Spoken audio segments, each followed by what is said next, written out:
warahmatullahi wabarakatuh. Alhamdulillahirabbil alamin. Alladzi ahyana ba'da ma amatana wa ilaihi nusyur. Asyhadu an la ilaha illallah wahdahu la syarikalah. Wa asyhadu anna Muhammadan abduhu wa rasuluh wa habibuhu wa khatamun nabiyyin wal mab'uts rahmatan lil alamin. Allahumma salli ala habibina wa syafina wa maulana Muhammadin sallallahu alaihi wa alihi wasallam wa ala ashabihi wa man tabi'ahum bi ihsan ila yaumil amma ba'd. Bapak Ibu yang sama dimuliakan Allah SWT, kita bersyukur hari ini kita masuk pada hari Senin terakhir bulan suci Ramadan. Dan kalau seandainya lebaran kita tanggal 13 seperti Muhammadiyah umumkan, maka puasa kita tinggal 3 hari lagi, yaitu Senin, Selasa, dan Rabu. Dan pada pagi hari ini kita akan masuk pada surat baru, yaitu surat An-Nur, surat yang ke-24. Karena Ustadz Tony kita yang bersuara merdu sudah bersama dengan kita, maka kita persilakan kepada Ustadz Tony Sanwani untuk memandu kita, membimbing kita, membaca Al-Quran dengan makhraj yang benar. Kepada Ustadz Tony Sanwani kita persilakan dengan segala hormat. Silakan. Assalamualaikum warahmatullahi wabarakatuh. Waalaikumsalam warahmatullahi wabarakatuh. Ustaz Wahyudin belum ada, Ustaz? Masih sakit kayaknya. Oh, sakit. COVID itu ya kan? Isolasi mandiri. Oh iya. Baik Bapak Ibu, kita mulai saja di surat baru dari mulai, yaitu surat An-Nur. A'udzu billahi minasyaitonir rajim. Bismillahirrahmanirrahim. A'udzu billahi minasyaitonir rajim. Bismillahirrahmanirrahim. Suratun anzalnaha wa faradnaha wa anzalna fiha ayatin bayyinatin la'allakum tadhakkarun. Surat An-Nur wa faradnaha wa anzalna fiha ayatin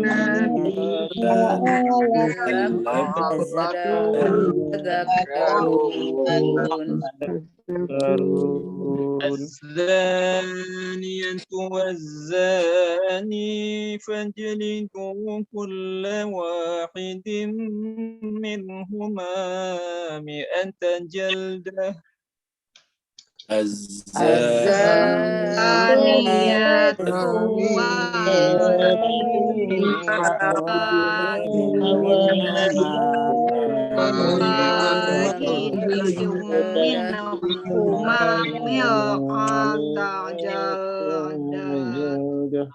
ولا تأخذكم بهما رأفة في دين الله إن كنتم تؤمنون بالله واليوم الآخر ولا تأخذكم بهما رأفة في دين الله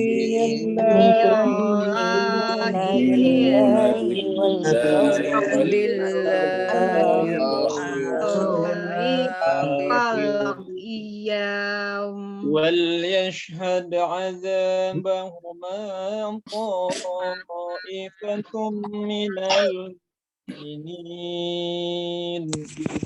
وليشهد عذابهما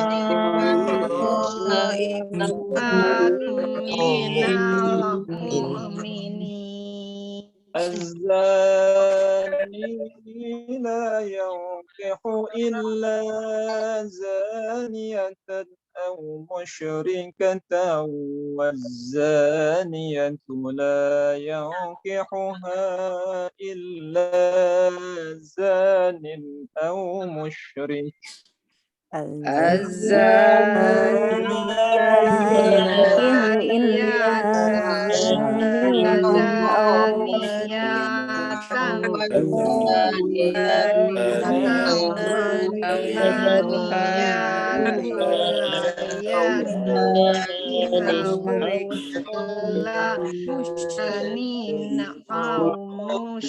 وذلك على المؤمنين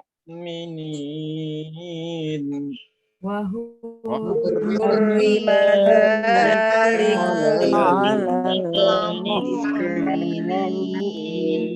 والذين يرمون المحصنات ثم لم يأتوا بأربعة شهداء والذين يعملون المحصنات بأربعة شهداء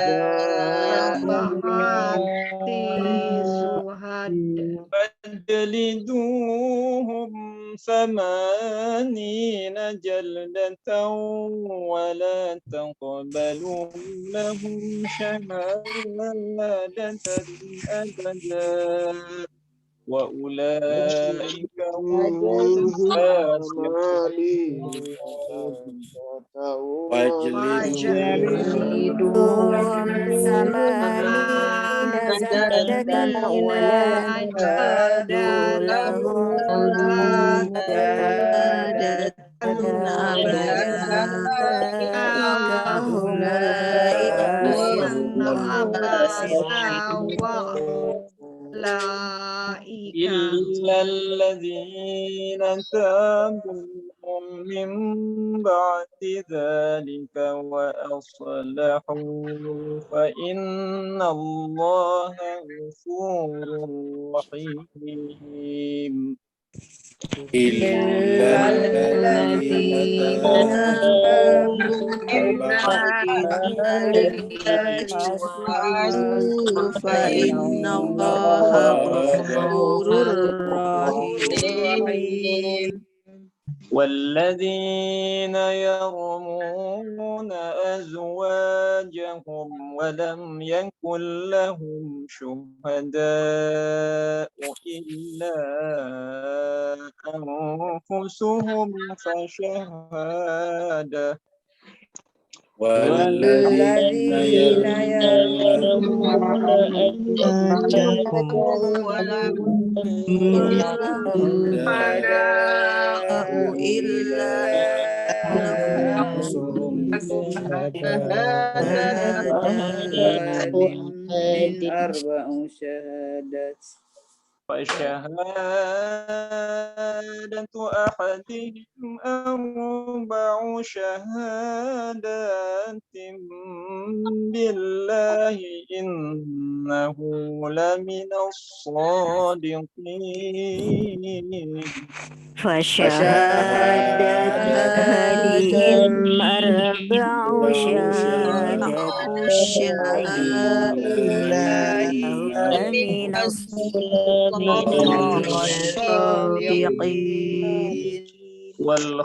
والخامسة أن لعنة الله عليه إن كان من الكاذبين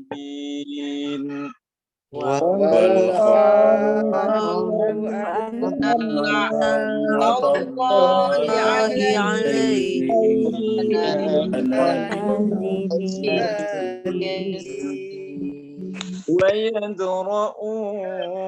ويدرأ عنها ويدرأ عنها العذاب أن تشهد 4 شهادات بالله إنه لمن الكاذبين ويدرأ عنها العذاب أن تشهد 4 شهادات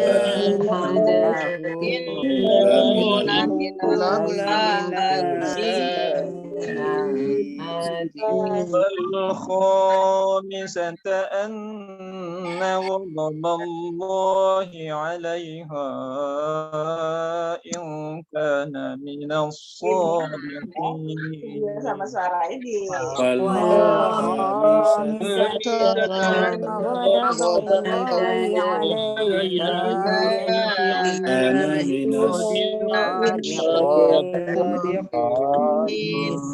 فلولا فضل الله عليكم ورحمته وأن الله تواب حكيم ولولا فضل الله عليكم ورحمته أن الله تواب حكيم صدق الله العلي العظيم صدق الله العلي العظيم اللهم صل وسلم وبارك وزد على رسول الله وآله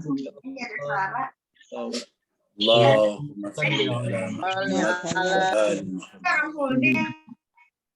Nah, sekalian kita haturkan terima kasih yang setinggi-tingginya kepada Ustaz Tony Sanwani. Syukran jazila. Semoga Allah SWT menerima apa yang dibacakan kita dari Ustaz Tony, dan Allah SWT memperlakukan Ustaz Tony sebagai penyambung lidahnya kepada kita semuanya.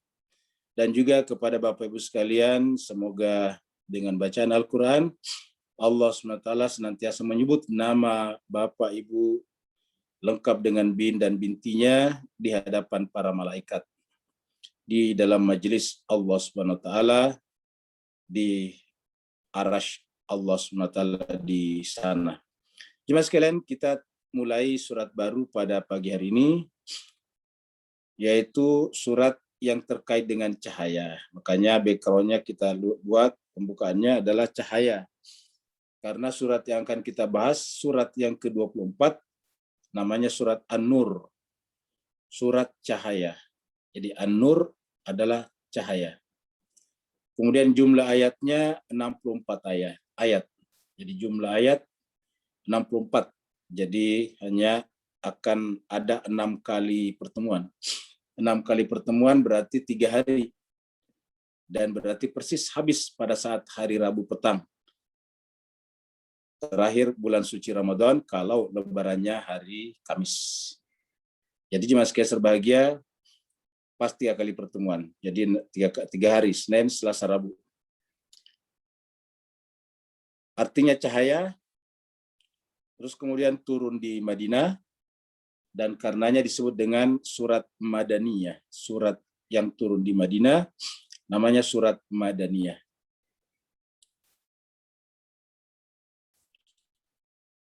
Sekalian berbahagia, surat ini pertama kali berbicara tentang Al-Quran.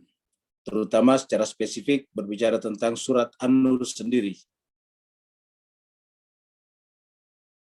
Kita lihat permulaan daripada surat An-Nur, yaitu surat yang ke-24, ayat 1-nya. Allah berfirman, A'udzubillahi minasyaitonirrajim. Bismillahirrahmanirrahim. Suratun. Jadi kata-kata suratun di sini maksudnya ini adalah sebuah surat. Jadi ini yang kita baca adalah sebuah surat. Suratun. Jadi surat An-Nur ini adalah sebuah surat. Jadi An-Nur bukan hanya nama ayat, tetapi sebuah surat. Satu surat. Anzalnaha, yang kami menurunkannya. Anzalnaha, kenapa kami? Kalau Al-Quran rata-rata Allah menggunakan kata kami seperti inna anzalnahu fi lailatul qadar. Karena Allah menurunkan Al-Quran ini kepada kita, satu dirinya, yang kedua adalah malaikat Jibril, yang ketiga bagi kita adalah Rasulullah Shallallahu Alaihi Wasallam. Jadi artinya Rasulullah menjadi wadah, ibaratnya itu adalah perantara, wadah yang menjadi perantara Al-Quran ini atau surat ini sampai kepada manusia. Kalau tidak ada wadah suci seperti jiwa suci Nabi kita Muhammad Sallallahu Alaihi Wasallam, tentu ini tidak akan sampai kepada kita. Jadi Allah juga melibatkan Nabi di sana karena wadahnya digunakan untuk sampainya surat ini kepada manusia. Dengan seringnya Allah menggunakan kata kami pada saat melibatkan pihak lain, berarti Allah juga mengajarkan kita, kepada kita manusia, tata krama, sopan santun, bahwa kalau ada orang terlibat dalam kegiatan kita, jangan kita melupakannya. Kita harus melibatkannya minimal dalam penyebutan sebagai subjek. Sehingga kalau memang kita banyak terlibat, jangan kita katakan saya, tapi kita katakan kami. Kan ini indah Bapak Ibu sekalian. Jadi kalau kita bekerja di suatu kegiatan, usaha, baik pemerintah ataupun non-pemerintah, dan ada anak buah kita, ada sahabat kita yang terlibat, harusnya kalau kita memberikan kata sambutan atau memberikan catatan, kita katakan kami. Ini adalah hasil usaha kami, bukan saya. Karena kalau saya berarti mengeluarkan, tidak melibatkan di dalam pengakuan itu sebagai subjek orang lain yang jelas-jelas terlibat di dalam pelaksanaan kegiatan dan capaian daripada hasil tersebut. Jadi lihatlah, Allah sendiri, padahal dia Tuhan semesta alam, menggunakan kata-kata ini adalah sebuah surat yang kami menurunkannya karena di sana ada Jibril. Wa faradnaha, dan kami wajibkannya. Jadi isi daripada surat ini diwajibkannya. Wa anzalna fiha, dan kami turunkan padanya.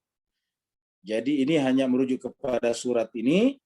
Jadi ini kata-kata ini surat, ya, kami menurunkan surat itu haknya kepada surat ini. Ya, haknya ini adalah kata ganti daripada surat. Wa faradnaha juga, ini juga haknya, sini juga, ya. Kami mewajibkannya. Kemudian wa anzalna, dan kami turunkan pihak padanya, pada surat tersebut. Jadi kami turunkan hak padanya. Ya, ini kembali ke sini lagi. Kami menurunkan padanya ayatin bayyinatin, ayat-ayat yang jelas. Karena di sini menunjukkan ayatin bayyinatin, maka di dalam surat An-Nur ini yang nanti berbicara tentang banyak hukum-hukum, menjelaskan tentang mukjizat daripada hukum-hukum Al-Quran. Jadi kita tekankan kata-kata ayatin bayyinatin di sini menunjukkan mukjizat. Apa namanya mukjizat? Al-Quran diturunkan 1400 tahun yang lalu, yang bagi kita belum terbayang. Kita sendiri di Indonesia mengenal hukum-hukum pidana dan perdata yang lengkap setelah Belanda masuk. Belanda masuk ke Indonesia kurang lebih abad ke-15 atau abad ke-14. Ya, tahun 1400, 1500-an. Nah, sedangkan ini adalah 1400 tahun yang lalu. Kalau kepalanya, kepala 6 dan 7. Tahun 600-an, tahun 700-an. Nabi 600-an. Ingat, Nabi itu lahir tahun 571. Nabi lahir 571. Berarti ayat-ayat ini turun pada saat tahun berkepala 600-an. Nah, sedangkan kita dijajah Belanda, atau ikhwan kita di di Malaysia dan Singapura dijajah dulu oleh Inggris. Itu nanti kira-kira abad ke-14, 15, 16 sekitar situ. Ya, berbeda-beda setiap tempat di Indonesia.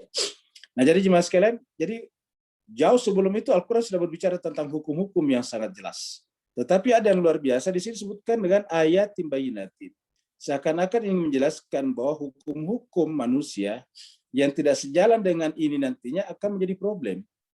Dan yang namanya problem akan merugikan kemanusiaan itu sendiri. Makanya ditutup dengan la'allakum tadhakkarun. Mudah-mudahan, ya, la'allakum, mudah-mudahan kalian semuanya tadhakkarun, bisa mengambil pelajaran. Ya, tadzakurun bisa mengambil pelajaran, bisa belajar dari ayat-ayat yang akan kita turunkan, yang akan kami turunkan di dalam ayat ini, kata Allah. Jadi ini adalah semacam introduksi, mukaddimah daripada surat An-Nur. Jadi ayat pertama, mukaddimah menjelaskan bahwa ini adalah sebuah surat yang kami wajibkan, kami turunkan padanya ayat-ayat yang jelas. Mudah-mudahan kalian manusia, terutama orang beriman, bisa mengambil pelajaran. Tadzakkarun. Jemaah sekalian berbahagia, ini kita lihat ada background pelaksanaan hukum cambuk di Aceh.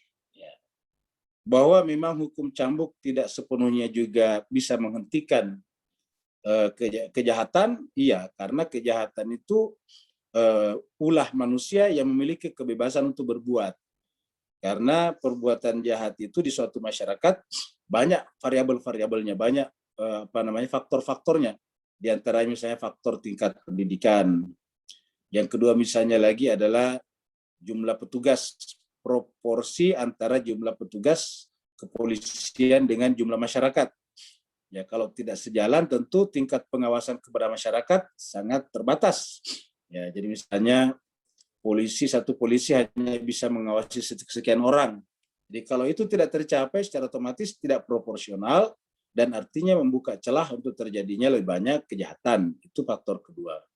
Faktor ketiga sendiri adalah merupakan pemahaman keagamaan dari masyarakat. Dan ini sangat ditentukan oleh kualitas ceramah agama, kualitas dai dan sebagainya yang bisa mencerdaskan masyarakat kita. Jadi banyak faktor. Tentu yang tidak kalah pentingnya juga faktor ekonomi misalnya. Jadi banyaklah faktor. Jadi tidak berdiri sendiri sehingga tidak jaminan bahwa kalau hukum cambuk sudah dilakukan maka berhentilah kejahatan. Tetapi ada satu hal yang sangat menarik di sini jemaah sekalian berbahagia. Sebelum kita kita bahas lebih lanjut berkenaan dengan hukum non penjara seperti ini, namanya hukum non penjara. Kita lihat dulu ayat berikut ini. Allah berfirman, az-zaniyatu waz-zani. Bagi pezina perempuan dan pezina laki-laki. Dan jemaah sekalian berbahagia, kalau kita nanti lihat semangat ayat ini ke bawah, terutama kepada yang cenderung profesinya ke sana, ya kalau misalnya tidak profesinya ke sana berarti harus menggunakan saksi-saksi yang cukup banyak, yaitu 4 orang. Nanti kita lihat di ayat-ayat berikutnya. Jadi az-zaniyatu waz-zani, pezina perempuan dan pezina laki-laki, fajlidu kulla wahidin, maka deralah, cambuklah.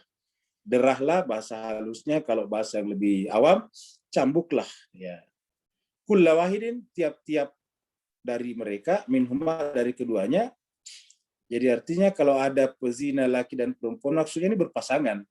Ya, pezina laki-laki dan pezina perempuan, laki-lakinya atau perempuannya, maka fajlidu kulla wahidin, maka cambuklah, deralah masing-masing dari keduanya, minhuma mi'ata jaldatin, 100 deraan. Jadi berdasarkan ayat ini 100 cambukan.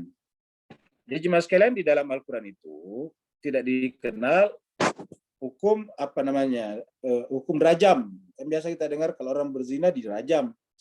Kalau kita lihat dalam ayat ini ini jelas disebutkan dan dikatakan tadi ayatin bayinatin. Jadi kalau dia pezina, ya laki-laki perempuan dan laki-laki, maka cukup didera sebanyak 100 kali cambukan. Jadi mi'ata jaldatin. Nah, supaya hukum ini terjadi artinya bersikap adil, objektif, maka perasaan harus disingkirkan, perasaan subjektif.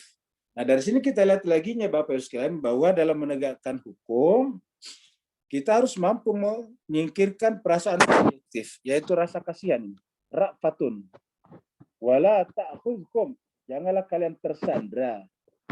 Jadi saya mengartikan di sini, janganlah kalian tersandra bihima, oleh keduanya dengan rasa kasihan. Atau kalau kita terjemahkan dengan dari belakang sini, janganlah kalian tersandra oleh rasa kasihan kepada keduanya. Karena kalau tersandra oleh rasa kasihan kepada keduanya, tidak akan melakukan cambuk 100 kali dan efek jangka panjangnya akan lebih besar. Ya, apa sebabnya? Nah, Mas sebagai kalau dia tidak dicambuk, kan berarti bahwa harus dipenjara.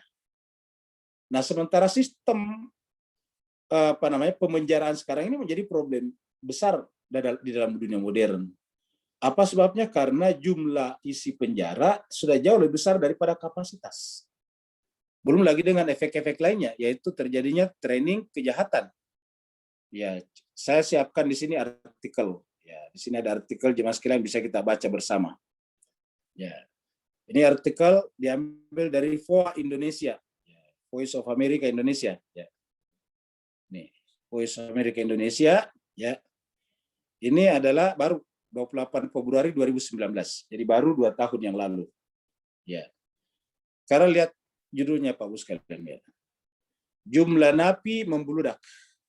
Pemerintah diminta optimalkan alternatif pemidanaan non penjara. Nah, karena pemidanaan penjara sekarang sudah menjadi problem. Coba lihat fotonya ini.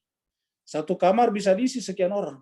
Ya. Bahkan pernah kita lihat di koran diangkat, sampai untuk tidur mereka harus bikin ayun-ayunan di sini. Dengan sarung mereka, kain mereka untuk tidur. Satu kamar seperti ini. Jadi artinya apa? Selama 24 jam adalah 1 hari. Kalau dia dipenjara di sana selama 1 tahun dia terus-menerus kerjanya apa? Berbicara tentang profesi-profesi mereka, sehingga terjadi transfer pengetahuan. Jadi yang tadinya cuma pintar mencongkel mobil, berikutnya sudah mulai pintar mencongkel ATM, kan begitu. Yang tadinya cuma pintar mencongkel ATM, suatu saat sudah mulai pintar merampas motor orang di jalan. Kenapa? Karena berkumpul semua di sini dengan jenis pelaku kejahatan, dan mereka saling bercerita, saling mentraining, saling mendidik satu sama lain. Ya.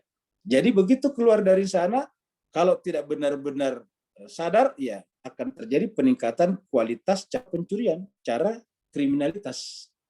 Nah, jemaah sekalian, coba kita lihat artikelnya. Ya. Jumlah narapidana yang melebihi kapasitas di lapas dan rutan di Indonesia dinilai bisa dikurangi dengan berbagai hukuman alternatif selain masuk penjara. Sayangnya meskipun sudah berlaku sejak lama, aparat penegak hukum di Indonesia tidak menerapkan ini secara optimal. Membludaknya jumlah narapidana melebihi kapasitas lapas dan rutan di Indonesia sebenarnya bukan hal baru. Permasalahan ini sudah terjadi bertahun-tahun karena aparat penegak hukum di Indonesia cenderung mengutamakan pidana penjara sebagai efek jerak bagi seseorang yang tersangkut kasus hukum. Ini kita lihat hasil penelitian. Peneliti Institute for Criminal Justice Reform, Genoveva Alicia, dalam konferensi pers Jakarta Rabu 27 Februari 2019 mengatakan berdasarkan data dari Dirjen Pemasyarakatan, ini data dari pemerintah sendiri, berdasarkan data dari Dirjen Pemasyarakatan per Januari 2019, jumlah penghuni rutan dan lapas sudah mencapai 203% dari kapasitas yang ada. Jadi kalau tadinya hanya bisa diisi 8 orang, sekarang sudah 16 orang, kan 200% lebih. Jadi ini masalah Bapak Ibu sekalian. Ini baru dari sisi kapasitas lapas. Ya. Karena dikatakan hal ini dikarenakan besarnya persentase penggunaan penjara dalam peraturan undang-undangan. Ini baru kita bicara kapasitas lapas.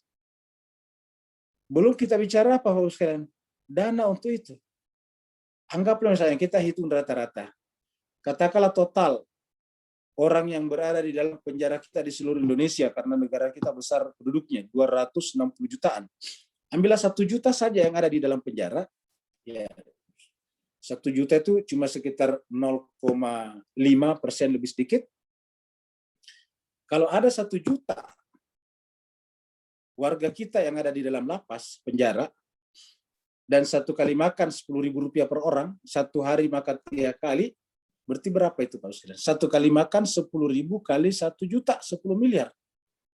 1 kali makan 30 miliar 1 hari makan.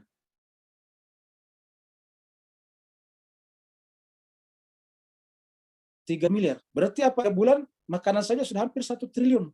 Belum lagi dengan biaya operasional lapas, ya, dan seterusnya. Dan siapa yang biaya itu semuanya? Orang baik-baik. Karena itu diambil dari pajak negara. Jadi problemnya sangat serius sekarang dalam pemenjaraan. Dan ini lebih parah lagi kalau kita bicara Amerika. Bapak Ibu rajin baca berita-berita Amerika, itu lebih parah lagi. Sampai di Amerika pernah terjadi yang hukumannya tinggal 3 bulan dilepaskan saja. Kenapa? Karena lapas sudah sangat tidak muat. Nah, jadi jemaah sekalian berbahagia. Jadi konsekuensinya besar sistem pemenjaraan. Dan tadi dikatakan peneliti ini peneliti nggak ada hubungannya dengan agama Islam ini. Ya, peneliti mengatakan harusnya dioptimalkan pemenjaraan non penjara. Ya, jadi harusnya yang non penjara dia alternatif istilahnya dia ya. Jadi harusnya alternatif selain masuk penjara. Nah, Al-Quran dari dulu sudah berbicara tentang sistem hukum yang non penjara. Bahkan Bapak Ibu sekalian, dari dulu pada zamannya Nabi pun tidak pernah bikin penjara. Karena asumsinya penjara itu adalah mewajibkan masyarakat baik-baik untuk menghidupi orang yang bermasalah secara hukum. Sehingga katakanlah misalnya ada seorang ibu-ibu yang telah dibunuh suaminya oleh salah seorang daripada narapidana itu. Nah, ibu itu punya anak misalnya 3. Setelah kemudian suaminya meninggalkan, otomatis si ibu ini harus banting tulang untuk menghidupi anak-anaknya. Selain banting tulang menghidupi anak-anaknya, dia juga harus bayar pajak untuk menghidupi orang yang telah membunuh suaminya. Ini dari sisi ekonomi.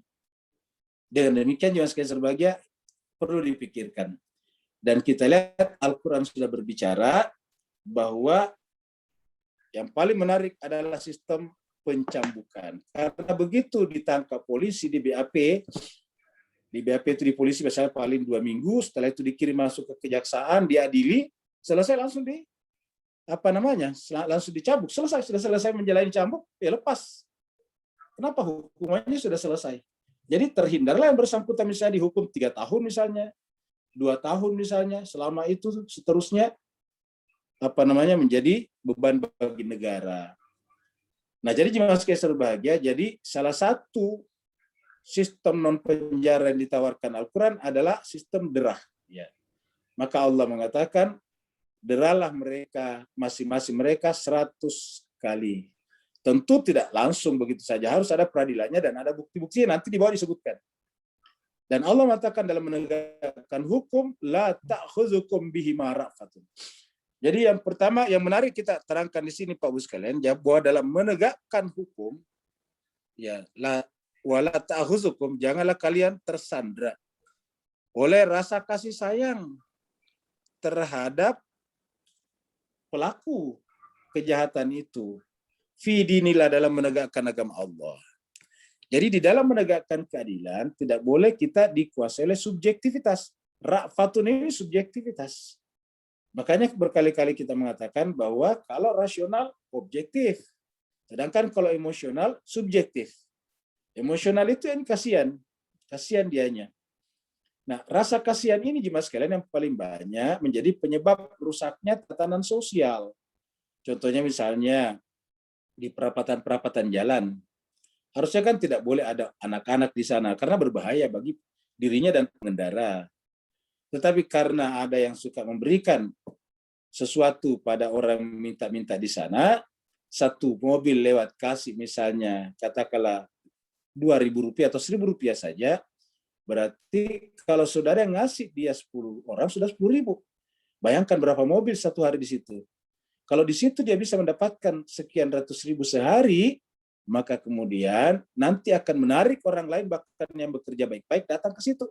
Akhirnya orang yang bekerja baik-baik kemudian datang ke situ. Kenapa? Pendapatannya lebih tinggi. Orang jual koran misalnya loper koran, belum tentu satu koran laku dapat untung misalnya 1.000. Jual korannya cuma 3.000 misalnya per lembar, nggak mungkin untungnya 1.000. Mungkin paling untungnya cuma 500 perak. Nah, sedangkan dengan meminta-minta tidak punya modal, tidak punya usaha, hanya berdiri situ dapat lebih banyak. Nah, makanya Bapak Ibu sekalian sering menemukan ada peminta-minta yang punya tabungan ratusan juta, ternyata di kampungnya orang berada, bahkan punya mobil segala. Coba kita lihat. Kenapa? Karena kita rasa kasihan. Padahal terkadang karena kita rasa kasihan kita dieksploitasi. Bagaimana cara mengeksploitasinya? Dia pura-pura kakinya berdarah. Padahal kan itu direkayasa saja. Ya. Bahkan nanti ada efek-efek lainnya apa? Efek-efek lainnya adalah terjadi nanti eksploitasi anak-anak kecil. Ada orang miskin, disewa anak kecilnya, dibawa ke situ, coba. Jadi oleh sebab itulah jemaah sekalian, dalam menegakkan kebenaran dan keadilan, jangan pernah tersandar oleh rasa subjektivitas. Ra'fatun itu rasa kasihan. Karena tersandra kita rasa kasihan, akhirnya merusak tatanan sosial seluruhnya. Jadi kesimpulannya, kebenaran dan keadilan itu harus berdasarkan rasional objektif. Kalau rasional objektif itu di pikiran, namanya kebenaran. Kalau diterapkan dalam sistem sosial, namanya keadilan. Jadi tidak ada keadilan kalau tidak ada kebenaran. Karena kebenaran itu tatarannya pengetahuan, kalau bahasa filsafatnya epistemologi, sedangkan keadilan itu adalah wilayahnya dalam kehidupan masyarakat, namanya sosiologi. Jadi dalam ilmu sosial, di antara subjek yang sering dibicarakan adalah keadilan. Tapi kalau kita bicara tentang filsafat kebenaran, di antara subjek yang dibicarakan adalah kebenaran, truth, ya, al-haq.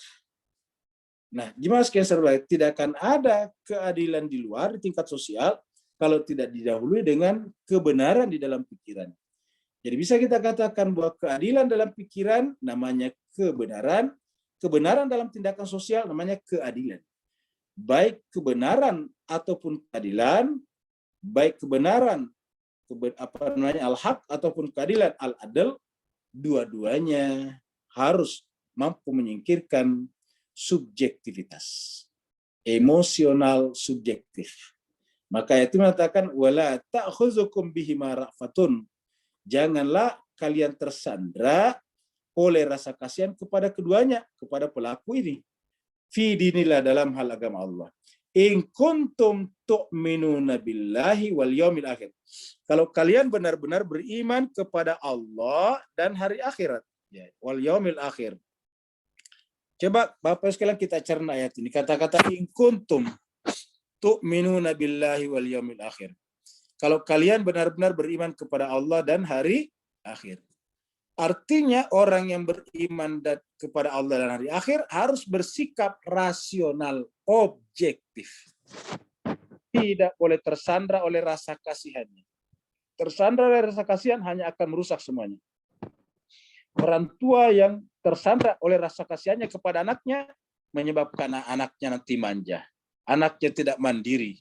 Begitu nanti orang tuanya sakit-sakitan, orang tuanya bakal meninggal dunia, anaknya menjadi beban bagi orang lain. Kenapa? Karena tidak terbiasa mandiri.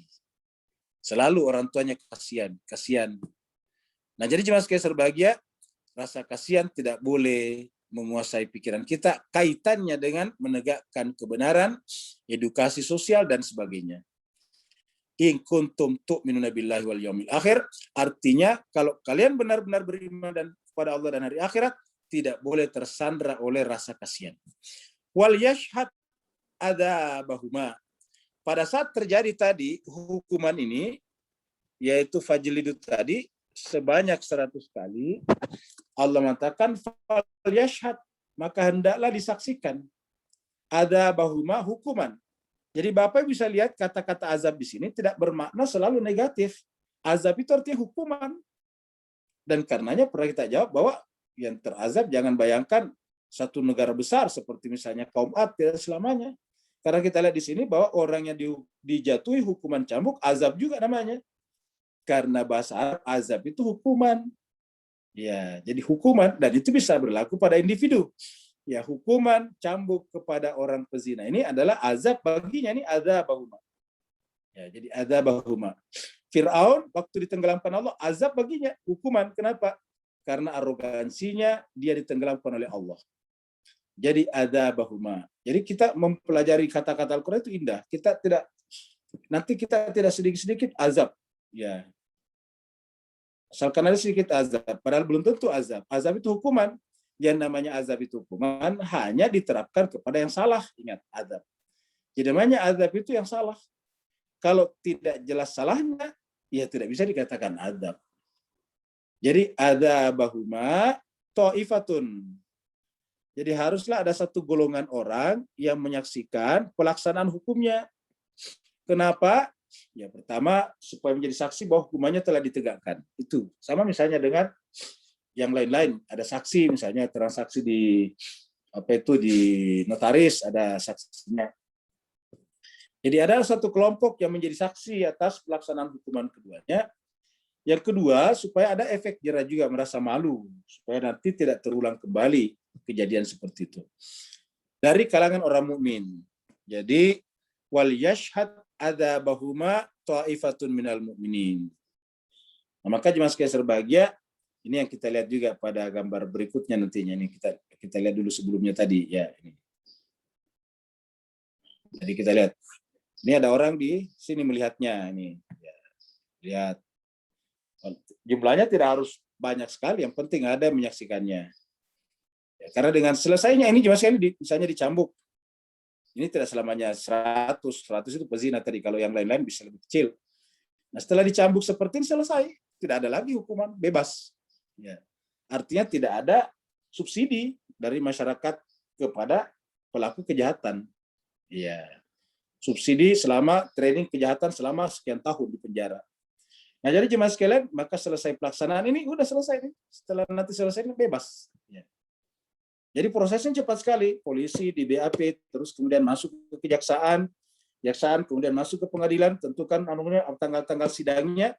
Ya sidang sekian kali, selesai putus, ya udah langsung eksekusi, selesai persoalannya. Jadi negara hanya memberikan subsidi singkat sekali waktu di kepolisian, waktu di di tahanan kejaksaan, setelah itu sudah ya, pas. Dia tidak perlu bertahun-tahun dia mendapatkan subsidi. Jadi jemaah sekalian berbahagia, jadi ini harus menyaksikan seperti ini. Ya. Kemudian jemaah sekalian berbahagia, ini adalah ilustrasi saja. Karena kalau kita menggunakan orang nggak enak, nanti ada wajahnya, sementara ceritanya nggak enak, yaitu perzinahan. Jadi kita ambil saja monyet, ya. Jadi monyet ilustrasi, ya. Az-zani la yankihu illa zaniatan.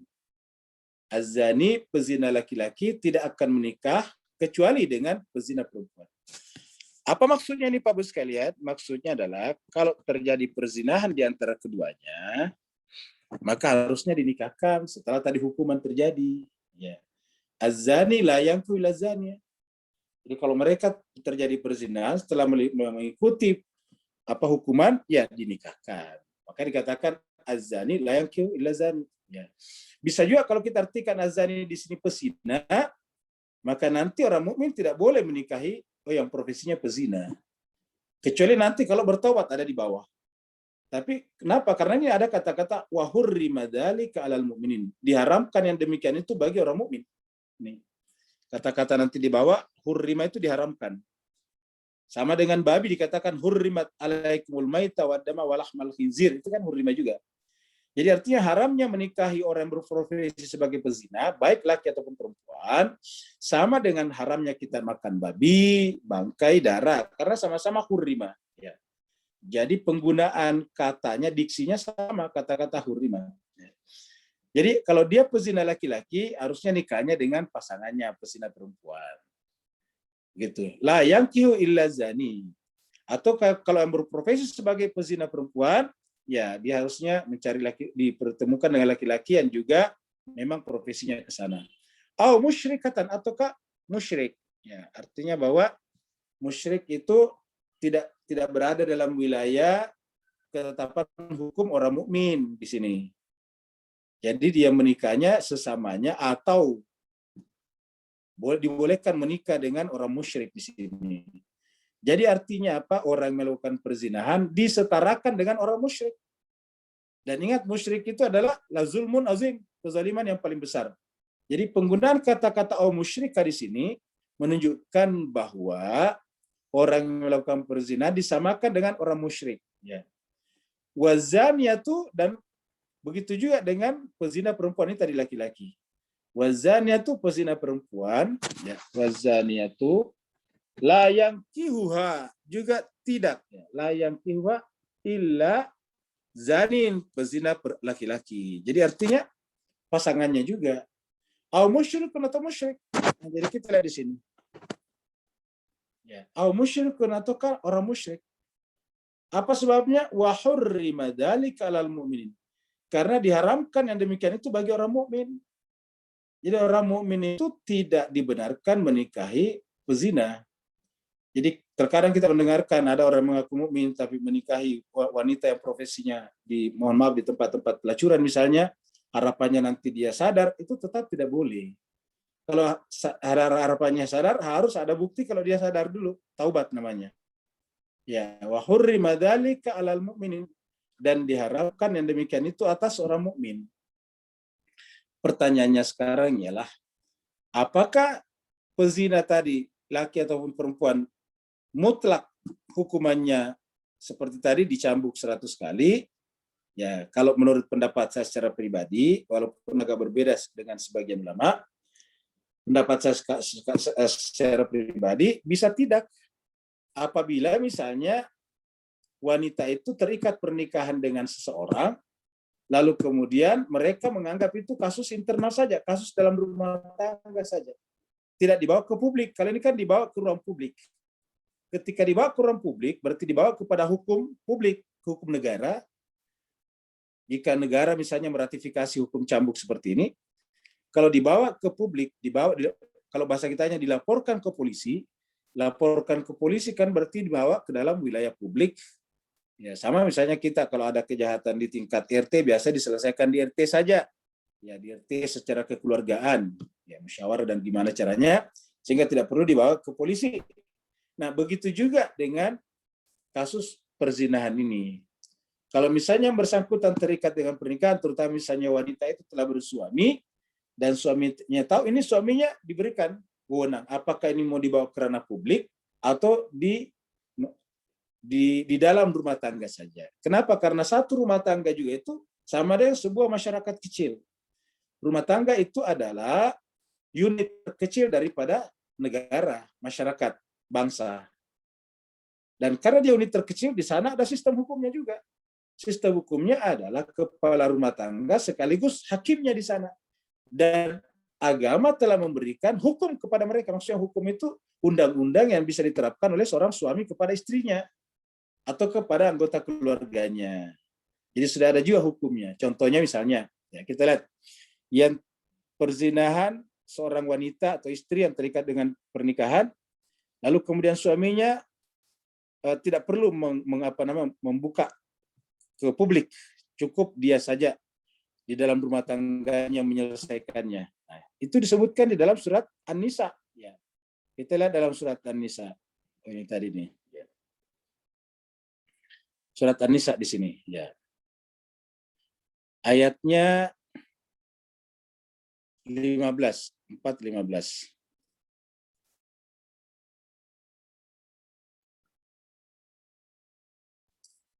Nah, kita lihat sini ada surat An-Nisa, surat 4. Ini ayatnya 15. Ya. Allah berfirman, wallati, dan wanita-wanita, maksudnya istri, yatinal fahisyata, yang melakukan perbuatan fahisyah, yaitu perzinahan. Kita secara spesifik perzinahan karena tadi bicara surat An-Nur, min nisaikum, dari istri kalian, fastashidu, maka kalau ingin menyelesaikannya di tingkat rumah tangga, ya walaupun hanya di tingkat rumah tangga, artinya tidak membawa ke publik, tidak bawa ke polisi sampai kepada pengadilan, tetap untuk membuktikan bahwa kalau istri itu dalam melakukan perzinahan harus mampu mendatangkan 4 orang saksi. Fastashhidu alaihinna arba'atan. Harus mampu mendatangkan saksi atasnya sebanyak 4 orang. Jadi harus ada saksinya juga. Ya. Arba'atan, 4 orang. Minkum, dari kalangan kalian, orang beriman. Jadi fastashhidu, ya, hendaklah ada saksi atas perbuatannya sebanyak 4 orang. Bapak Ibu sekalian, perlu kita sampaikan bahwa saksi terbanyak dalam peradilan Islam itu adalah untuk perzinahan, 4 orang. Kalau yang lain kan cuma 2 orang. Ini 4 orang. Fa'in syahidu, apabila 4 orang telah bersaksi, berarti sudah benar, maka baru dibolehkan menjatuhkan hukum. Hukumannya apa? Fa'amsikuhunna fil buyut. Fa'amsikuhunna fil buyut artinya maka tahanlah istri itu di rumah, tidak boleh berkeliaran kemana-mana. Ya, fa'amsikuhunna fil buyut. Jadi bisa dikatakan kalau bahasa sekarang tahanan rumah. Ya. Dia hanya di rumah saja.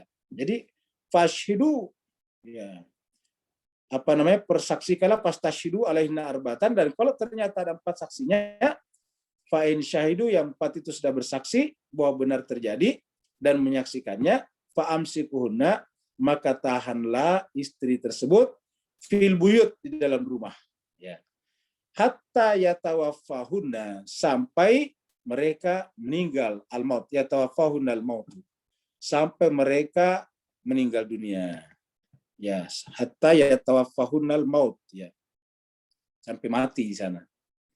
Au yaj'alallahu lahunna sabila, atau Allah menjadikan baginya jalan. Nah, ada yang menyaksikan bahwa ada ulama yang mengartikan bahwa kata-kata au yaj'alallahu lahunna sabila, ayat ini turun sebelum turunnya surat An-Nur, sehingga surat An-Nur disebut sebagai sabil, jalan lain. Jadi seakan-akan surat An-Nur kemudian menasakh ayat ini. Nah, kalau saya secara pribadi tidak, setiap ayat tetap berlaku. Kalau saya, ini adalah kalau pihak suami itu menganggap cukup ini persoalan di dalam rumah tangga saja.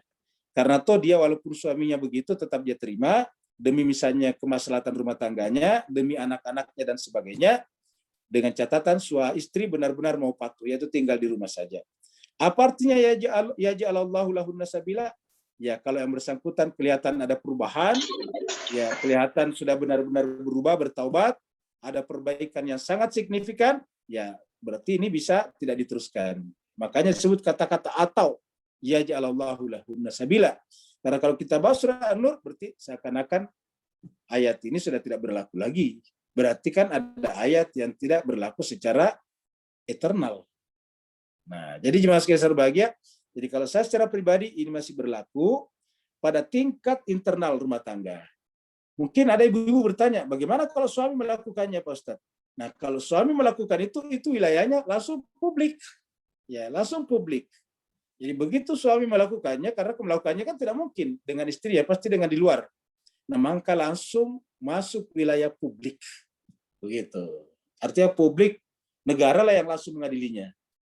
Jadi sebetulnya dari sisi ini perempuan jauh lebih bagus, karena bisa tidak keluar, tidak terekspos. Kenapa? Cukup di dalam rumah tangganya saja, persoalan itu selesai. Tapi kalau suami tidak bisa selesai dalam rumah tangganya, harus masuk dalam wilayah publik. Ya, harus berhubungan dengan polisi, kejaksaan, pengadilan, gitu. Nah, jadi jemaah sekalian, inilah ayat yang menjelaskan bahwa ada persoalan di dalam rumah tangga secara internal, ya, yang diselesaikan oleh pihak keluarga. Karena keluarga adalah satu pemerintahan kecil, unit terkecil dalam berbangsa dan bernegara. Itulah sebabnya cara terbaik juga mengajari wawasan kebangsaan, kenegaraan kepada warga negara adalah di rumah tangga masing-masing. Kita kembali lagi tadi di sini. Jadi kita sudah sampai pada kata-kata wa hurrima dzalika 'alal mu'minin.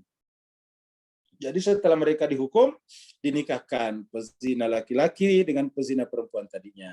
Ya. Jadi misalnya laki-lakinya ya berkaitan dengan azania pezina perempuan dan ternyata ada suaminya, nah kemudian bisa dinikahkan, diceraikan sama suaminya dan sebagainya. Nah, ini adalah contoh berikutnya jemaah sekalian. Ini saksinya lebih banyak lagi nih, karena lebih di kota ini. Kalau tadi di pedalaman, ya. Jadi di pedalaman, ya tentu dijaga oleh aparat supaya nanti siapa tahu ada perlawanan dari yang bersangkutan. Ya, jadi disaksikan oleh banyak orang. Setelah selesai ini, ya harapannya ada efek jera dan dia juga sudah langsung bebas. Begitu selesai menjalani hukuman ini, langsung bebas. Ya. Karena namanya cambuk itu tidak membahayakan nyawa manusia. Jadi hanya menimbulkan efek jera. Tentu ada rasa sakit di sana, setelah itu tidak ada lagi, kembali seperti semula. Ayat 4, walladzina yarmunal muhsanat. Nah, tetapi jemaah sekalian, ingat, ya namanya tadi perzinahan harus ada saksinya. Ya. Kalau tidak ada saksinya, ya tidak boleh. Dan saksinya tidak tanggung-tanggung 4. Ya, kalau cuma saksinya satu nanti ada caranya di belakang. Dan yang satu itu tidak boleh kalau bukan suaminya atau istri suaminya. Jadi kita lihat walladzina yarmunal muhsanati, dan orang-orang yang menuduh orang baik, wanita baik-baik. Muhsanat itu wanita menjaga dirinya. Jadi al-muhsanati, ya, jadi orang-orang, ya, yang menuduh, ya, yarmuna itu menuduh wanita baik-baik melakukan perzinahan, summa lam ya'tu bi arba'ati syuhada. Kemudian lam ya'tu tidak bisa mendatangkan. Jadi menuduh tapi tidak bisa mendatangkan 4 saksi. Bi arba'atin, 4 orang syuhada saksi. Ya. Maka apa? Yang bersangkutan yang menuduh dihukum fajliduhum. Maka deralah, cambuklah mereka samanina jalda. Ya, ini sebanyak 80. Ya. 80. Ya. Sebanyak 80 kali derah atau cambukan. Nah, jadi jemaah sekalian, jadi kalau ada orang menuduh orang lain berzina, ya harus dari awal menyiapkan 4 saksi. Karena begitu melaporkan seseorang dan tidak bisa membawa orang 4 saksi, maka tuduhan itu kembali kepada dirinya dengan didera 80 kali. Ya, 80 kali. Hampir sama dengan yang dituduh. Pezina tadi cuma 100, ini 80. Berarti cuma sedikit bedanya. Nah, jadi jemaah sekalian, dengan demikian tidak gampang juga dalam Islam membuat tuduhan. Ya, jadi disinilah kita lihat mukjizatnya hukum Islam. Kita lihat dari awal harus dicambuk, tetapi tidak segampang itu ternyata orang dibawa kepada hukum itu. Kenapa? Harus ada yang menuduhnya, dan yang menuduh itu membawa 4 orang saksi. Jika tidak bisa menghadirkan 4 orang saksi, maka tuduhan itu dikembalikan kepadanya dengan 80 kali derah. Ya. Dan ada yang lebih mengerikan lagi, Pak Bu sekalian. Selain 80 kali derah ini, ada yang lebih hukumannya berjangka panjang. Yaitu kalau ada orang yang pernah menuduh orang lain melakukan perbuatan salah dan tidak bisa mendatangkan 4 orang saksi, apa kata Allah? Wala taqbalu lahum syahadata abada. Janganlah engkau menerima. Takbalu, jangan kau menerima syahadatan, kesaksian mereka selama-lamanya. Ini kan artinya kehilangan kepercayaan selama-lamanya. Jemaah sekalian, kita mengambil penggalan ayat ini. Bahwa kalau ada orang yang pernah menuduh orang lain, tuduhan apa saja, tuduhan sesatlah, tuduhan kafirlah, tetapi kemudian tidak bisa membuktikannya dengan fakta-fakta yang ada, maka selayaknya orang itu tidak boleh dipercaya selama-lamanya. Dan jemaah sekalian, sering sekali ada orang yang berprofesi sebagai katanya orang ustadz, tetapi kerjanya memfitnah kelompok lain. Coba, dan tidak bisa membuktikannya. Ya. Bahkan termasuk ikut menyebarkan berita-berita bohong tentang kelompok lain. Ya. Nah, berdasarkan ayat ini, orang yang seperti itu, yang tidak bisa membuktikan fakta dan kebenarannya, jangan pernah percaya lagi selama-lamanya. Jadi artinya apa? Sistem sosial kita itu sangat berhati-hati. Dan benar-benar untuk menjaga kesucian. Jadi kalau ada orang sudah terbukti menyebarkan hoax, sudah terbukti membuat berita-berita bohong, tidak bisa membuktikannya dengan link yang benar, dengan fakta yang sesungguhnya, maka Al-Quran mengatakan jangan pernah percaya lagi orang itu selama-lamanya. Jadi inilah semangat umumnya. Ya, taklik ammanya namanya ayat ini. Ya. Keterangan umumnya adalah bahwa kalau ada orang yang telah membuat kebohongan dan tidak bisa membuktikan, maka jangan percaya lagi dia selama-lamanya. La taqbalu lahum syahadata abada. Ini kata abada selamanya. Dan Allah mengatakan wa ulaika humul fasiqun, dan mereka itu adalah orang fasik. Ya, orang fasik. Kita percepat, waktunya sudah cukup jauh. Illal ladzina tabu, kecuali yang bertaubat tadi. Yang di atas tadi. Ya. Jadi kecuali tadi yang bertaubat. Jadi tadi di atas dikatakan tadi pezina ini dan pezina. Kemudian kalau mereka bertaubat, ya maka mimba dizalik, setelah kejadian tadi itu waslahu, dan terbukti melakukan kebaikan sekarang, ya sudah aslahu, maka jangankan kita, Allah saja Maha Pengampun lagi Maha Penyayang. Jadi kalau Allah saja mengampuni, begitu juga kita. Begitu tadi. Maka tadi saya sampaikan di kaitannya dengan surat An-Nisa, simpan di rumah selama-lamanya, kecuali kalau dia bertaubat dan terbukti setelah itu dia beramal soleh, ya maka kemudian Allah saja Maha Pengampun lagi Maha Penyayang. Ya. Nah, oleh sebab itulah jemaah sekalian, dari tadi ayat itu jangan gampang menuduh. Nih, ada ilustrasinya. Jangan gampang nunjuk orang, hati-hati dengan telunjuknya. Ya, telunjuk itu sebaiknya jangan keluar, sebaiknya ke dalam diri kita sendiri. Telunjuk ini bagusnya jangan keluar, sebaiknya tunjuk ke dalam diri kita. Ya. Selalu kita diri kita, jangan-jangan di hadapan Allah kita ini masih kotor. Kata Nabi Yunus, kuntu minaz zalimin, saya lah Tuhan yang zalim. Coba. Nabi Yunus dilempar sama ABK kapal, anak buah kapal, tetapi kata-katanya nggak ada sama sekali mencela ABK kapal. Begitu jatuh ke dalam laut dan ada ikan besar memangsanya, menelannya, langsung kata-katanya la ilaha illa anta subhanaka inni kuntu minaz zalimin. Yang dibicarakan adalah dirinya, bukan orang lain. Dan kita berharap, kita yang mengaji tadabbur di sini, marilah kita selalu berhenti mencari kekurangan orang lain. Sering sekali kita bertanya, kita tanyakan orang lain. Jangan kita tanyakan orang lain, tanyakan diri kita sendiri. Ya, orang lain urusan orang lain. Ya, jangankan kita, Nabi Nuh saja ya tidak bisa secara dengan serta-merta mengubah istrinya, mengubah anaknya. Nabi Lut juga begitu. Nabi Muhammad kita dengan pamannya Abu Lahab. Jadi oleh sebab itulah lebih baik telunjuk ini diarahkan ke dalam diri kita. Kita sudah berkali-kali mengatakan kita belajar agama sebagai syifa, obat bagi diri kita. Seperti madu, kita beli untuk kita minum supaya menyembuhkan, menyegarkan, menyehatkan tubuh kita. Agama juga supaya menyehatkan badan kita. Marilah kita berhenti selalu bagaimana dengan saya yang begini. Itu urusan mereka. Ya. Marilah kita menanyakan sesuatu yang kita butuhkan. Ya, misalnya Pak Ustadz, puasa saya masih begini, apakah ya, itu cocok? Ya, jangan orang lain bagaimana Pak Ustadz, mereka yang puasanya masih begini, masih nunggu ini cepat misalnya, itu urusan mereka. Ya, marilah kita selalu terbiasa berhenti menghakimi orang lain. Ya, marilah kita selalu mengevaluasi diri kita. Jadi telunjuk ini jangan keluar kayak gini, selalu ke dalam. Walladzina yarmuna azwajahum walam yakun lahum syuhada.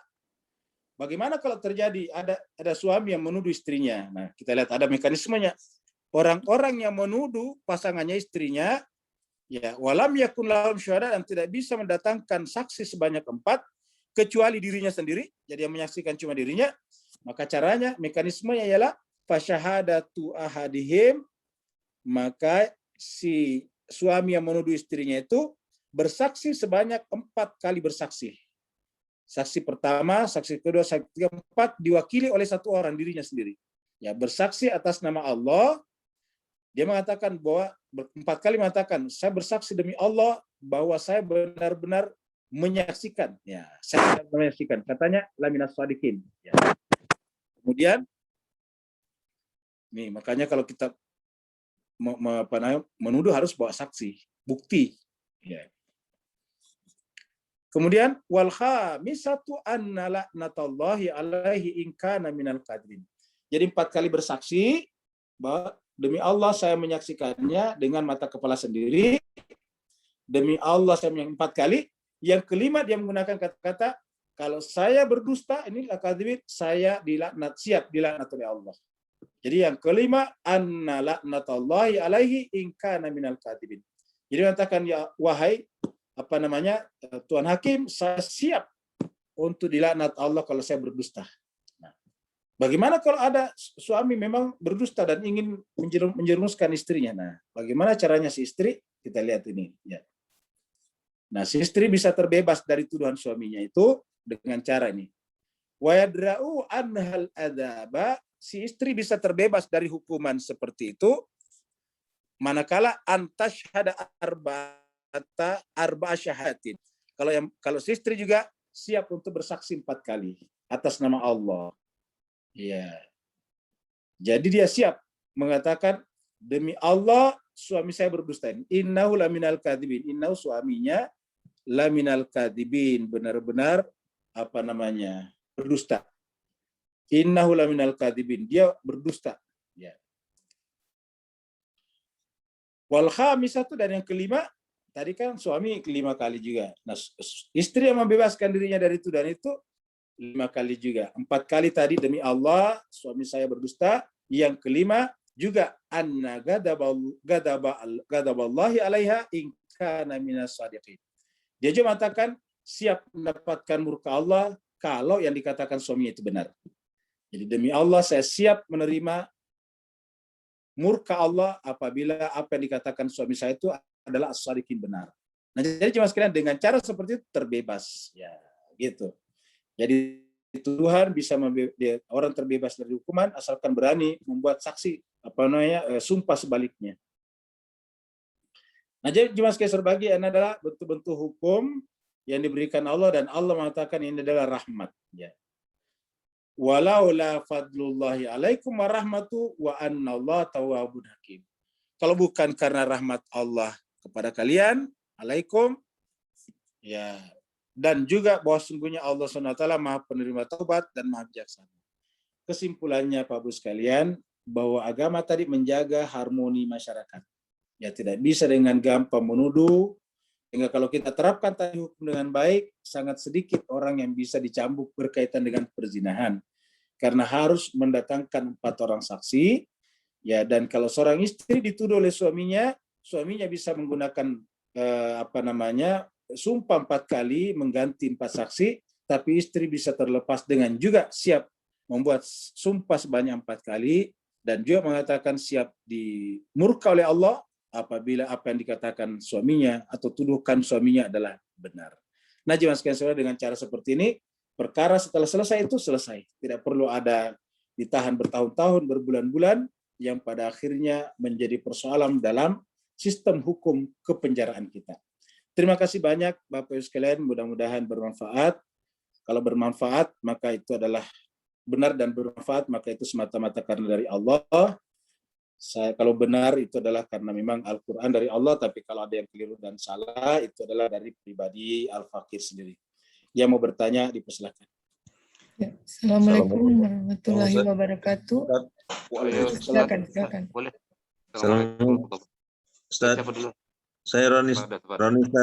Ya, silakan. Waalaikumsalam. Siapa Saya dulu Roni nih? Ustaz. Ya, silakan. Apa kabar Ustaz? Baik, alhamdulillah Pak Roni. Iya, ini saya ngeliatin mukanya dulu biar Ustaz ingat. Ustaz, ingat tadi masalah perzinahan itu di dalam Al-Quran kan jelas sudah ya, ada hukumnya, termasuk si penuduh itu juga mendapat hukuman. Ya. Pertanyaan saya mungkin ini agak umum ya. Hasil perzinahan, apa mana terjadi kehamilan dari perzinahan itu Ustaz? Ya. Itu nasib anaknya itu bagaimana? Karena saya mendengar beberapa versi bahwa apabila anaknya lahir laki, selamanya dia tidak bisa menjadi imam. Yang kedua bahwa setelah ada yang mengatakan setelah lahir anaknya mereka harus dinikahkan lagi.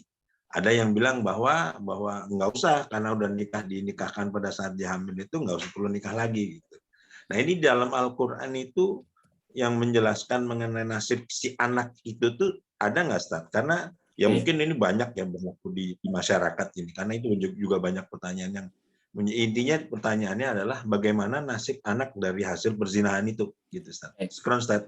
Ofwan, terima kasih banyak Pak Roni. Lama juga baru kita jumpa lagi ya. Ya. Oh iya Ustaz. Tapi Pak Roni dan keluarga sehat Pak ya? Alhamdulillah Ustaz. Oh, syukurlah. Nah, jadi jemaah sekalian sebagai yang kita bahas dulu, yang pertama adalah bagaimana kalau mereka misalnya hamil. Yang pertama tadi sudah jelas Al-Quran, pezina dinikahkan dengan sesamanya. Jadi kalau terjadi hamil ya harusnya dinikahkan saja. Nah, cuma tadi terjadilah 2 pendapat ulama di situ bahwa kalau sudah hamil tidak boleh dinikahkan. Kalau menurut hemat saya tidak boleh dinikahkan kalau yang menikahinya orang lain. Ya, itu tidak boleh. Tapi kalau yang menikahkannya jelas pasangannya, ya saya kira nggak masalah karena belum menikah saja sudah bercampur. Jadi menurut saya itu yang pertama. Jadi dinikahkan, karena kalau enggak ini menjadi problem juga di masyarakat kita. Kalau tidak dinikahkan, kemudian dia lahir tanpa suami, nggak enak di masyarakat. Belum lagi dengan laki-lakinya nanti tiba-tiba pergi, menghilang dan sebagainya. Jadi dinikahkan, ya karena toh pasangannya, artinya tidak mereka sendiri mengakui. Yang kedua, bagaimana dengan anaknya? Ya, ini juga memang juga ini adalah problem sedikit di hukum kita. Kalau misalnya Anaknya misalnya selamanya dilekatkan padanya kata-kata anak haram. Padahal si anak ini kan nggak tahu menahu masalah sebetulnya. Jadi saya sendiri secara pribadi ini pertanyaan Pak Roni juga masih mengganjal di pikiran saya. Yes. Karena itu ada di dalam sistem hukum kita, ya harusnya mungkin ini perlu ada semacam ijtihad di sini. Karena tuh anak yang lahir itu kan kasihan, bukan maunya dia. Tiba-tiba dia memikul beban selamanya. Selamanya dia harus terkenal bahwa dia adalah anak haram. Karena selamanya saya tidak boleh diangkat jadi imam. Jadi kan selalu melekat, hati-hati dengan itu anak haram. Nah, jadi jemaah sekalian berbahagia, jadi oleh sebab itulah ini bukan salahnya si anak itu. Dan kalau kita menerima ini seakan-akan kita sepakat dengan saudara-saudara kita yang Kristiani bahwa ada namanya dosa turunan. Ya. Padahal anak ini kan tidak melakukan dosa apa-apa. Jadi saya kira ini perlu juga, ini pertanyaan bukan saja kepada jemaah kita di sini, tapi para ahli hukum kita, karena ini adalah diterima dalam sistem hukum Islam. Ya, seperti itu tadi. Kalau saya secara pribadi sih sebetulnya, ya karena kita semuanya dianjurkan dalam agama, dilarang membicarakan aib orang, ya dilarang membicarakan aib, kekurangan dan sebagainya, ya harusnya setelah kasus pernikahan tadi sudah selesai semuanya. Semua orang harus tutup mulut. Karena kalau membicarakannya kan berarti bergibah namanya. Kalau bergibah namanya kan berarti iya dosanya sama dengan memakan daging bangkai saudaranya sendiri. Ya, jadi harusnya tidak perlu lagi dibicarakan kalau menurut saya Pak. Kalau masih dibicarakan berarti kita bergibah terus tentang orang itu. Ya. Agama mengatakan jangan walaya tetap, jangan pernah bergibah lagi. Ya, seperti itu. Jadi kalau sudah selesai, ulah semua kita tutup mulut. Jadi orang itu nanti tidak dikenal dalam masyarakat sebagai anak haram, dikenalnya sebagai anak seperti kita juga. Jadi begitu. Kalau menurut saya sih begitu. Karena kalau diungkit-ungkit terus ya dosa juga. Terima kasih banyak Pak Roni atas kehadirannya pada pagi hari ini. Berikutnya lagi Mas Kuswidarto. Ya. Tingkat kriminalitas tinggi, apa hukuman badan? Ada tadi yang mau bertanya langsung ya? Siapa tadi ya? Selain Pak Roni tadi. Ya silakan. Ya yang langsung dulu. Ya. Ya. Luar biasa banget tadi penjelasannya Ustaz. Saya mungkin stresinya di soal persaksian Ustaz ya. Iya. Dari sekian ayat tadi luar biasa berapa ayat tentang saksi gitu ya. Iya. Mungkin lebih teknis saya berbicara soal saksi Ustaz. Iya. Saya memahaminya dengan banyaknya saksi itu untuk menguji gitu kan kualitas daripada tuduhan itu mungkin ya Ustaz ya. Iya betul. Nah, yang saya ingin mau perjelas itu tentang integritas saksi yang akan dihadirkan itu. Bagaimana cara mengujinya gitu? Mungkin lebih teknis itu. Itu yang pertama pertanyaan saya. Kemudian yang kedua, mungkin tidak terkait dengan pembahasan kita, tapi terkait dengan zakat gitu. Yang akhir ini kita mungkin sudah hari terakhir ya, masih ada 2 hari lagi atau 3 hari lagi ya. Nah di Al-Quran itu kan saya tidak mungkin, atau mungkin sudah ada penjelasan lain tentang timing gitu, waktu pembayaran zakat itu. Kok saya kenapa mesti harus dibatasi hanya sampai menjelang sebelum Idul Fitri gitu misalnya. Salat Idul Fitri kita harus membayar zakat. Padahal dalam Al-Quran kan tidak ada penjelasan, mungkin saya tidak menemukan penjelasan tentang timing itu Ustaz. Hanya disuruh kita mengeluarkan zakat, khuz min amwalikum sadaqah atau innamas sadaqatu. Saya itu bagaimana menjelaskan itu Ustaz? Mungkin saya. Terima kasih banyak Ustadz Wahidin. Seraya kita berdoa semoga Ustadz Wahyudin dan keluarganya diberikan kesehatan kembali seperti sedia kala. Dan penyebab-penyebab penyakitnya diangkat oleh Allah Subhanahu wa taala. Jemaah sekalian, yang pertama tadi adalah berkenaan dengan saksi. Ya, cara menguji kualifikasi saksi yang paling pertama adalah jejak pengadilan. Pernahkah orang itu dianggap cacat oleh pengadilan? Seperti tadi kalau dia pernah bersaksi sebelumnya dan ternyata kesaksiannya bohong, nah itu berarti tracknya di pengadilan ada. Dan kalau itu terjadi, kalau dalam versi Al-Quran tadi tidak boleh lagi dijadikan saksi untuk selamanya. Begitu Pak Wahidin.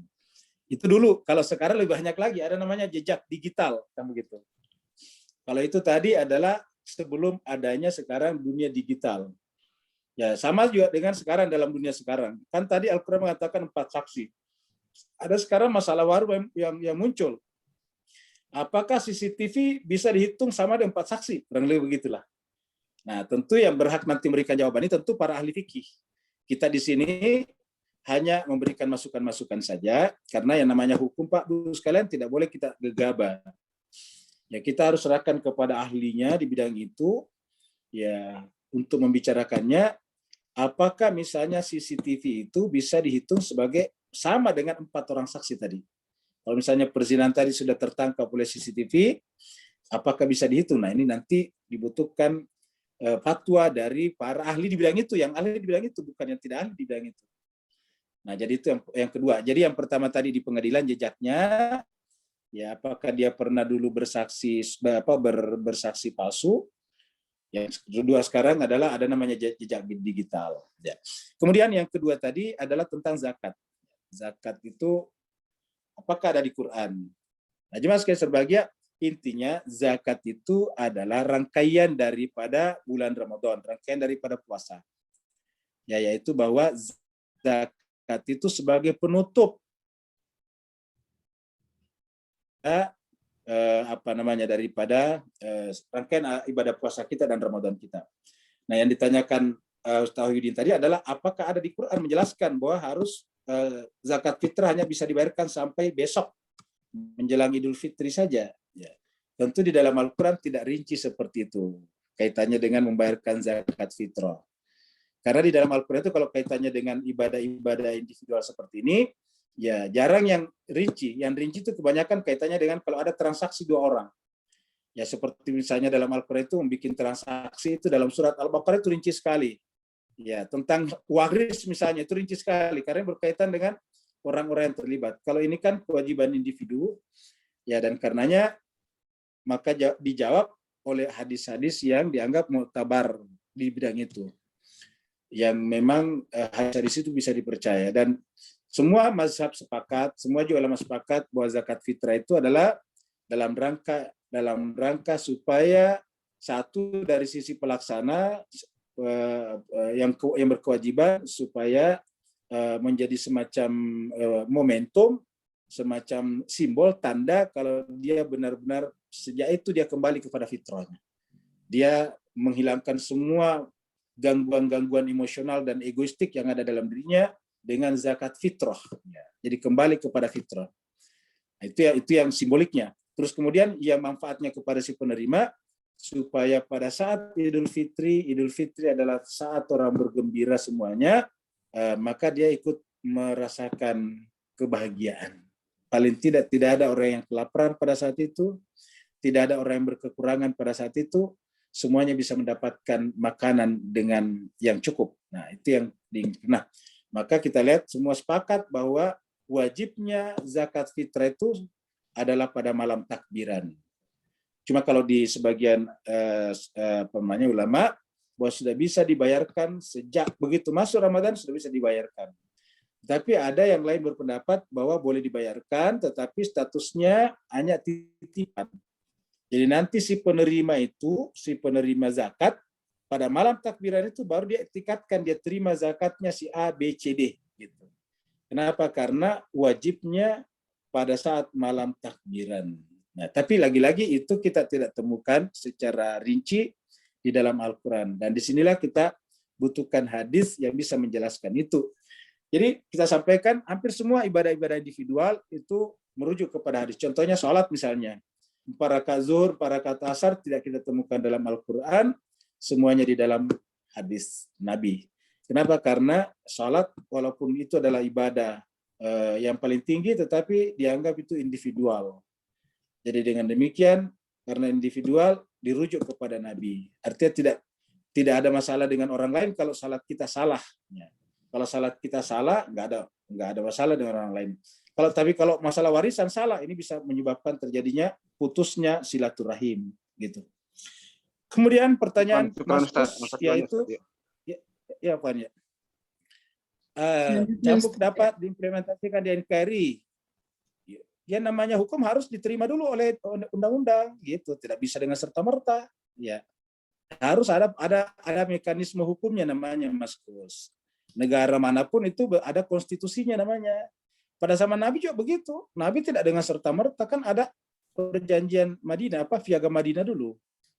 Jadi harus ada dulu mekanisme hukum kalau mau diterima, tidak dengan serta-merta, karena kan harus diundangkan, harus dibikin juga rincian-rincian, pokoknya harus dibikin lah, baru dimasukkan ke dalam KUHP pidana kita, gitu Mas Kus. Jadi tidak seperti itu. Kemudian berikutnya dari Ratna Gali, dari Gali. Ya. Untuk saksi harus saksi adil, tidak harus adil. Kalau tidak adil ya nggak boleh. Makanya tadi kalau ada tracknya pernah sebelumnya bermasalah ya tidak boleh, tidak adil. Pertama orang mukmin, yang kedua adalah adil, gitu. Yang ketiga Pak Andes, hukum cambuk yang disampaikan di surat itu apakah ya mana tadi? Jangan jalan-jalan dulu, Dokter. Iya, sudah Ustaz. Ya, yang Pak Andes tadi memang pernah berlangsung di Arab ya. Atau sama sekali suatu ide hukum baru yang turun dari Allah.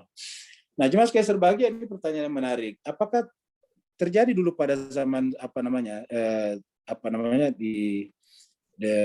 sebelum? Jawabannya iya, sudah terjadi, tetapi tidak ada hitungan-hitungannya seperti tadi dalam Al-Qur'an.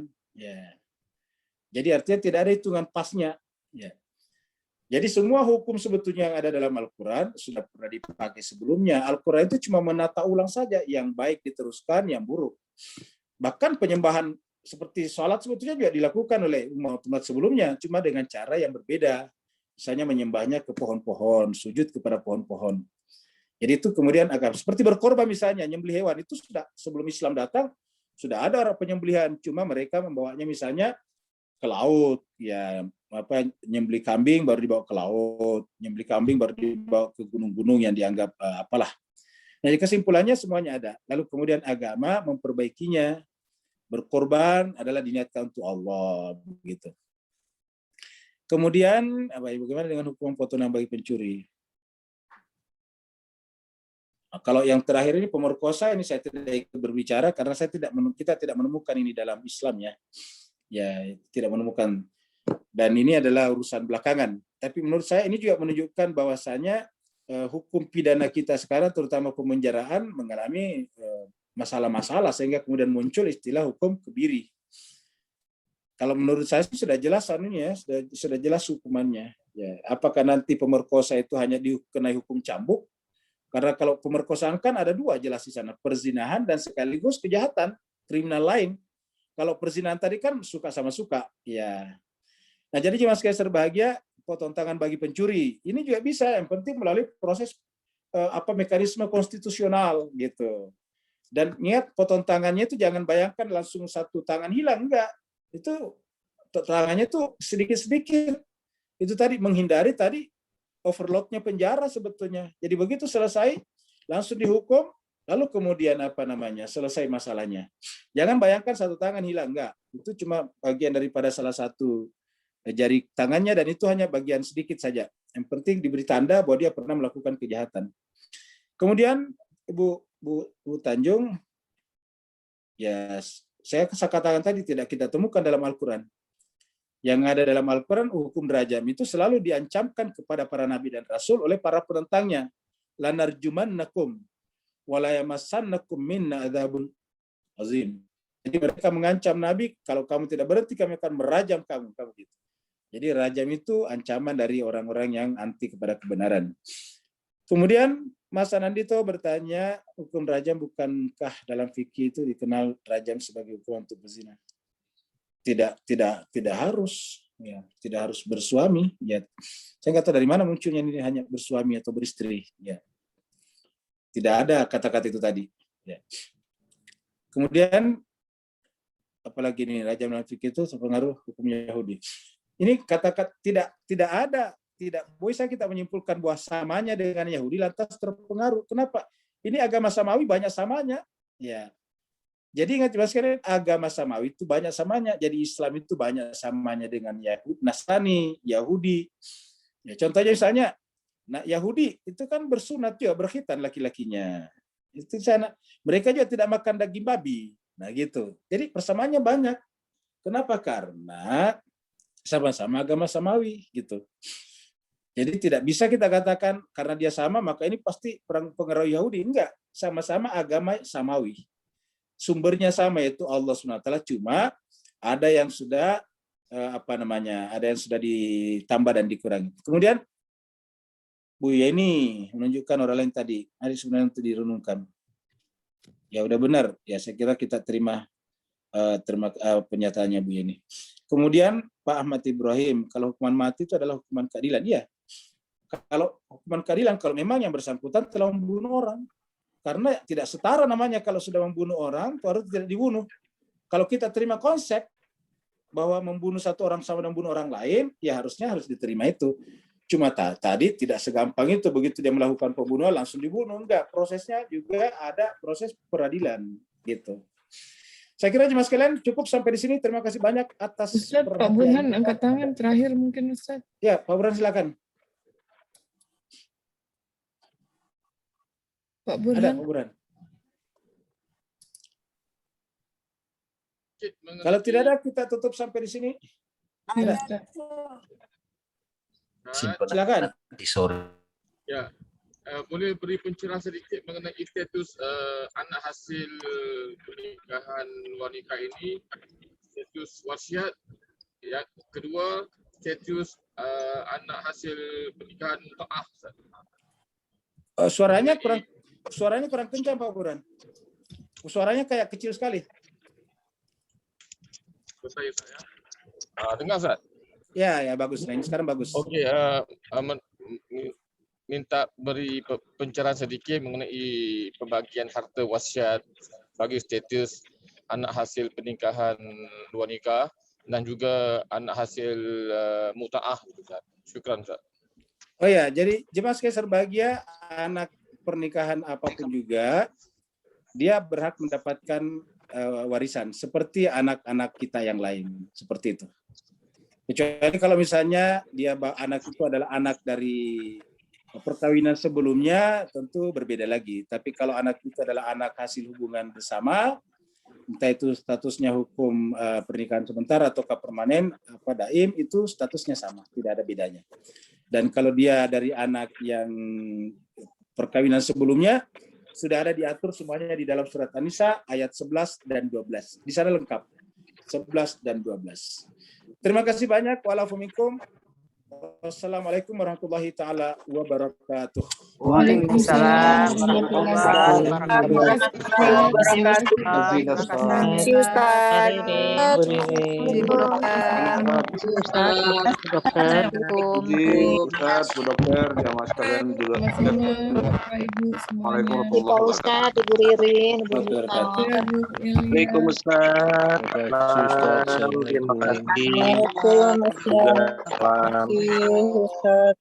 Oh, Dokter Irin, terima kasih. Sama-sama Bu Ena. Terima kasih Ustaz, Bu Dokter. Ya, sama-sama. Assalamualaikum. Waalaikumsalam warahmatullahi wabarakatuh. Terima kasih Pak Ustaz. Pak Ustaz, saya mau bertanya lagi itu Pak Ustaz, pertanyaan saya. Kenapa Bu? Iya Bu Santi. Ya, ini saya di Melbourne kan Pak ya. Kalau mengenai zakat itu Pak, biasanya kalau tadi kalau tidak salah zakat itu dibayarkan pada saat malam takbiran. Nah, kalau di sini Pak kadang-kadang pagi harinya sebelum Id yang belum kesempatan untuk membayar zakat, itu panitia memberikan kesempatan pada pagi hari sebelum sholat Id. Itu bagaimana hukumnya Pak ya? Bisa Bu Santi. Jadi kewajibannya malam takbiran, tetapi batasnya sampai besok Idul Fitri. Oh begitu. Ya, jadi sebelum sholat itu masih bisa ya Pak ya? Masih bisa. Cuma saja walaupun kewajibannya malam Idul Fitri atau ke malam takbiran, tapi bisa dibayar sebelumnya Bu. Daripada tergesa-gesa nantinya, bisa dibayar dari sekarang sudah bisa. Iya. Ini mungkin yang masih belum membayar gitu Pak ini. Seandainya masih kalau yang belum membayar bisa Bu sampai besok menjelang Idul Fitri. Jadi masih bisa Pak ya gitu. Misalnya keadaan terpaksa gitu Pak. Ya, pokoknya batasnya Bu salat Idul Fitri. Ya. Baik Pak Ustadz, terima kasih. Ya, sama-sama. Ya. Assalamualaikum. Waalaikumsalam warahmatullahi wabarakatuh. Salam sama jemaah kita di sana Bu ya. Ya, baik. Terima kasih. Salam Ustaz, salam Dokter, terima kasih. Ya, Bu Asna, terima kasih. Terima kasih Mbak Atik juga, terima kasih sudah join pagi ini. Oh iya, Bu Atik baru Makasih join Pak ya. Ustadz, makasih Bu Ya, Dokter. sama-sama. Ya. Makasih ya. Pamit duluan ya. Ya, Assalamualaikum sama Ustadz. Bapak-Bapak.